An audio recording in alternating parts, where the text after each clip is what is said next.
today we have a 2010 Acura TL. We'll be replacing the alternator.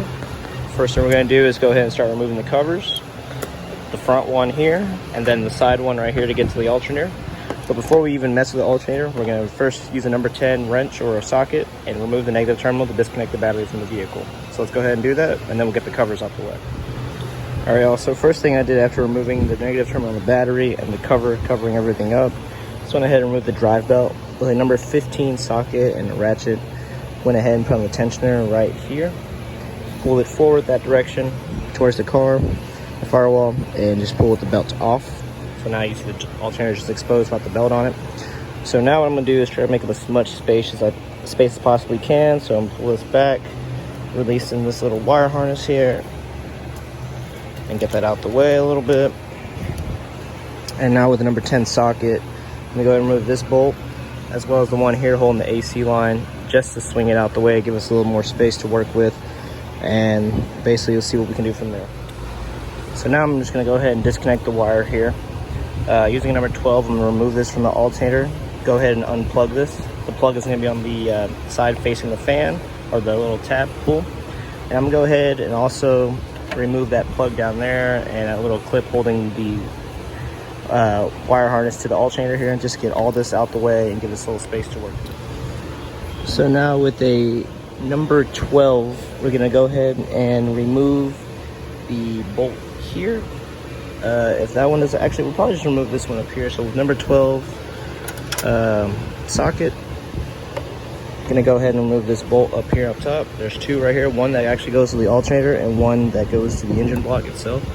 So remove that bolt, and with a 14 wrench, we're gonna remove that nut directly right here, kind of pointing at it. And then once you get to a point where the 14mm bolt comes out, you will have to use that. Move your tensioner out the way to remove the bolt. There you are, see the bolt right there. So you see the tensioner gets in front of it, pull it out to get that bolt out once you get to a point. So once we do that, we can get the alternator free and try to work its way out. So let's get these bolts out. All right, y'all, so I went ahead and already removed my bolts. It's actually just two. The third one just holds the bracket in place. Went ahead and got that out as well.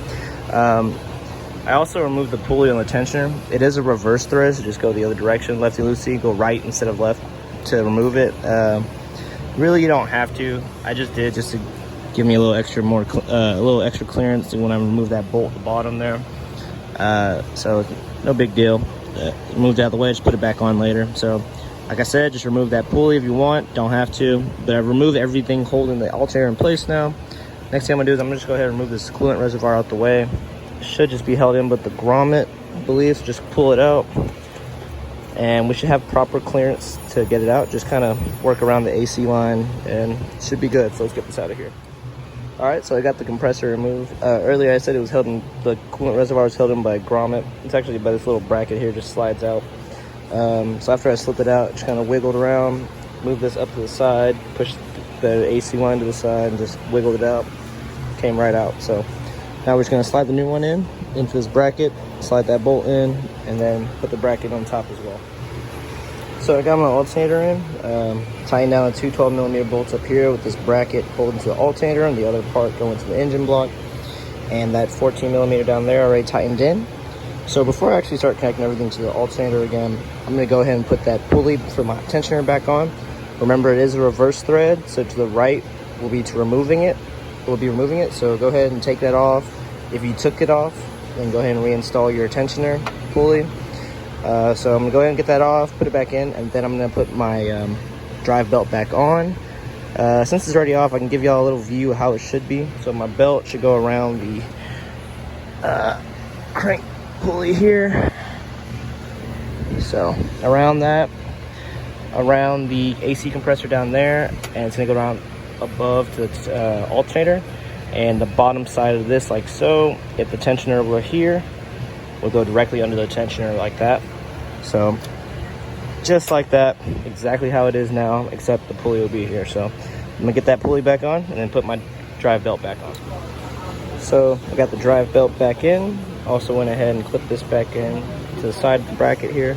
I'm gonna go ahead and run this wire back in, plugging it down, that blue one to the AC compressor down there, then hooking it up to right here, this little tab there under that blue part, and then plugging it in and then bolting down the part to my alternator. So I now have everything plugged up to the alternator, plugged back into the AC compressor down there, as it was all part of the same loom. Coolant reservoir is back in, just slide it into that bracket that was there earlier. Tighten this little 10mm bolt back down, holding the wire harness to this little bracket here. That little 10mm back onto the AC line. So now we're just gonna go ahead and put our battery back on, tighten it back up with that 10mm socket there. Put the cover back on as well, start her up, and make sure the charging system's working. Alright y'all, so as you can see, my charging system is in working order now. This tool is kind of a little skewed, but it's in the okay region. So pretty much we're done now. Just let the battery charge up a little bit and we're good to go. So thanks for watching y'all. Please like and subscribe. More videos to come.